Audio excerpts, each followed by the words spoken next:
Gentlemen, we are live and broadcasting worldwide today. There are no guests. We're going to have open phones and cover masses of news.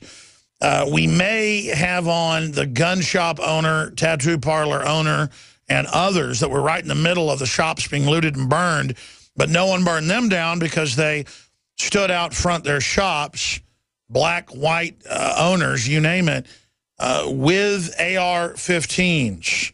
And shotguns, just like the Korean shopkeepers back in the LA riots.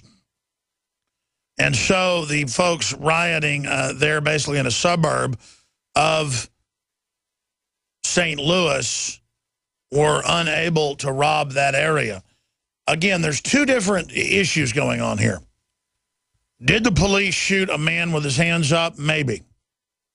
Don't forget Oscar Grant and other stories where they claimed he had assaulted the officers and he had done no such thing and was in handcuffs on the ground, and the cop pulled the gun out, cold-bloodedly shot him right in the back, and then was later convicted and only served 1.5 years in prison. The bullet went through his back, hit the concrete, bounced back up, and went into his chest for a second time, ricocheting back up into his body. So I understand why people get upset by this. I'm concerned about this, the militarization of police, where they're basically trained the public are terrorists in general. And that does cause a lot of excessive force to be used. There are a lot of mentally ill people that obviously gravitate towards sadistic activities and want the uniform and want the power. That's a historic problem. And more police departments, especially in big cities, are not trying to keep those people out. And so that's why we're seeing things like this intensify. It's basically a power grab like we saw back a few years ago with the Boston bombing. It was a citizen that caught the patsy sleeping in the boat outside the cordon area where one half of Boston was searched, and black people, white people, you name it, that had no resemblance to the Zarnev brother they were looking for,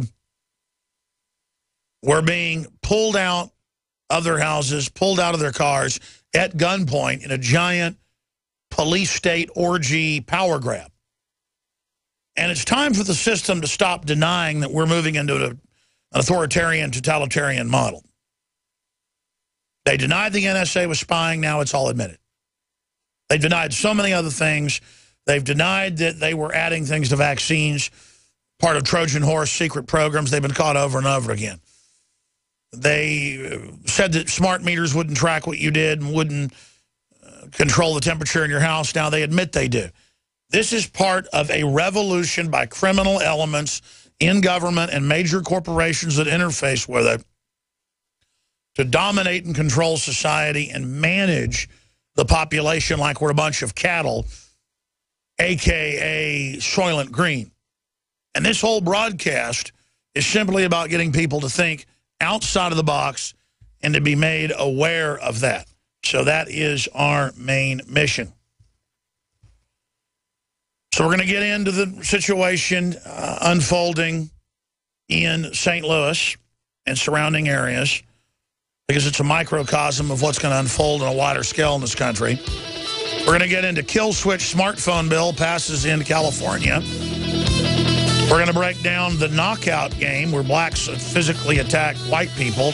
You don't see whites out burning down black neighborhoods because of that.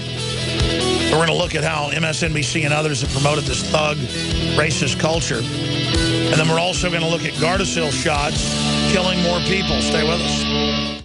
Thinking about the folks that have been rioting in Ferguson and in areas of South St. Louis, who've been burning down shops and businesses and grocery stores and mini marts and homes. And I realized that they're only following the example of the U.S. federal government.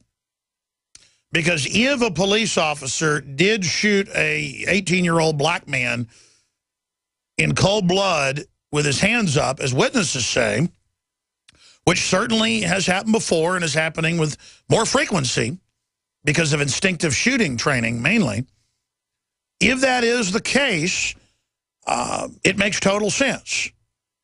Because if the police kill someone who's innocent, you don't go attack the police station. You don't go try to burn down the police station or burn down police cars or attack police. By the way, I'm not endorsing that. I'm just saying hypothetically.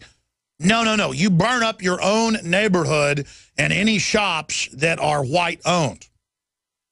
That will certainly show them. And how are they taking their cue from the federal government? Actually, from George Walker Bush.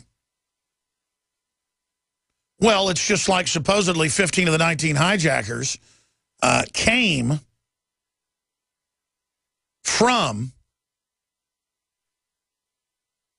Saudi Arabia, but we attacked their archenemy, Iraq, and then overthrew the government and have armed now Saudi Arabian-backed al-Qaeda Wahhabist from Saudi Arabia to take it over.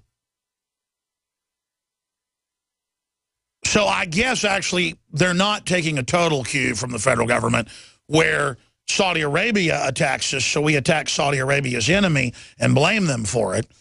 This is where the cops reportedly shoot an innocent person, and then the people burn down part of their own neighborhood. Because to actually mimic our government, the blacks would protest a fellow black person being killed in cold blood by shooting a bunch of innocent blacks. Because that's kind of what happened with 9/11. If you believe the official story, Saudi Arabia was involved. Clearly, they were at some level. And so you attack the country that was not involved. So actually, that's not a fair analogy, is it? Because the blacks in St. Louis and in Ferguson would have to just randomly kill black people. And they'd have to kill about 1,500,000. Because I keep using the million number. That was from the sanctions and the first year of the war. From 1990 to 2007, it was over 1 million, according to the British Medical Journal that did the analysis. The Lancet and others did breakdowns. It's about 1.5 million now. So actually, you'd have to kill, I guess, every black person in St. Louis to make it something comparable. Kill up 50, 100,000 black people. They'd have to kill 50, 100,000 of their own people to actually be as cockamamie and crazy and off the wall as the propaganda that we accept in this country. And if you're having trouble wrapping your mind around that gibberish that I just spent 4 minutes putting out, hey, don't blame me. I'm putting out the twisted, backwards, upside down, bizarro world, satanic logic of the globalist.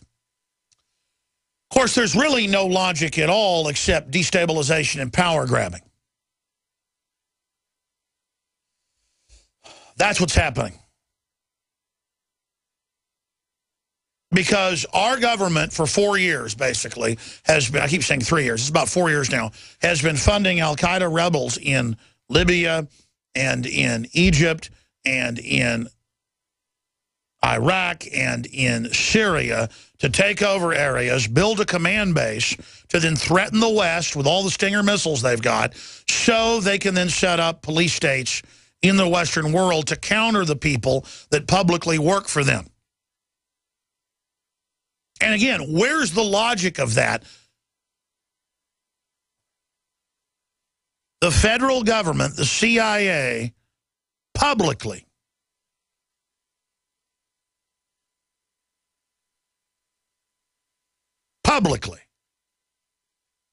funded al-Qaeda to go in and take over Libya.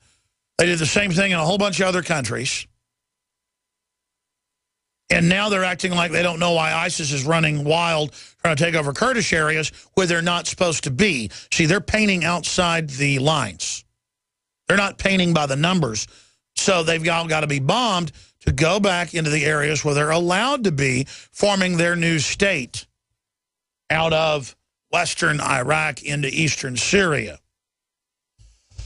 And I know I talk a lot about this because it's an unfolding tragedy and it's a war crime because it's bigger than just what's happening with al-Qaeda. It's an illustration of everything the globalists do, where they create